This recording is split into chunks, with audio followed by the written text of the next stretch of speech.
So welcome to my continuing experiment to upgrade my Alfa Romeo Spider.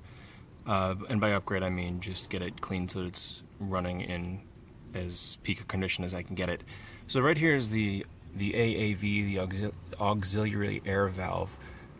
This is held on by two bolts right there, and then it has all these hoses that are attached to it. There's two, and then there's the electrical connector right there. What I'm planning on doing is removing this. I'm going to clean it out with carb cleaner as recommended by the High Performance store.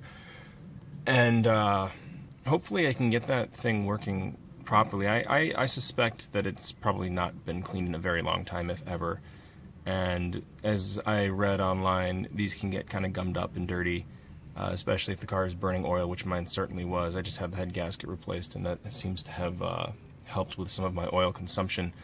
I'm also going to clean the electrical contact, of course, because that seems to just be a intelligent thing to do with any electrical system on this car. I have a bunch of other tasks to do today, but that's going to be next. This is going to be the next one to do. All right. So I've loosened the hoses, and I took out one of the bolts. The other bolt I still have in there, and I'm about to take it out. Just so you know, those are 10 millimeters, so just... that's always nice to know ahead of time when you're trying to do these things.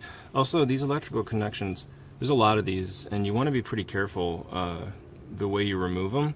You don't want to just pull them off. They have these little metal clips on top of them. You want to loosen those up. I just take it off completely usually, but right now it's pretty loose, so I can just pull it. And yeah, that's it. I figure that if you're not careful with those, you can possibly break them, and with a 30-year-old car, it seems to be worth just taking it easy. All these hoses should come off fairly easily. These are new hoses. I put them on fairly recently, and they're all greased and lubed. Anyway, so this is a lot easier to do two-handed.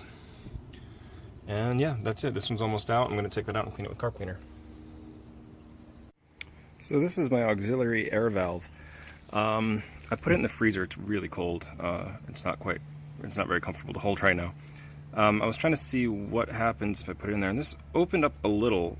It's been in there for about 10-15 minutes though, and that's as open as it got. I don't know if it's supposed to open more or if it was supposed to close. I was under the impression that it closed when it got cold. So that's interesting. I'm gonna try to heat it up, maybe put it in the toaster oven, I guess, on a fairly low temperature. Maybe like 150 degrees, see how it reacts, but I'm getting a little worried that I might need to replace this. I'm not sure what it's supposed to look like and how open it's supposed to be. If anybody sees this and knows, I'd love to hear a comment. Anyway, I'll get back to you when I find out what happens when I warm it up. So I tried heating up the auxiliary air valve, and it did close up that hole quite a bit. It's still there. It's still open a little bit, but it seems to be changing ever so slightly. I bet I can turn the flash on. There you can see, like, in there it has moved. There's a line from where it was. So I'm just gonna spray it with some more cleaner, and maybe it just I don't know, maybe it's working properly, maybe it's not. If anybody has any comments, I'd love to know if you know how much this is supposed to open and close.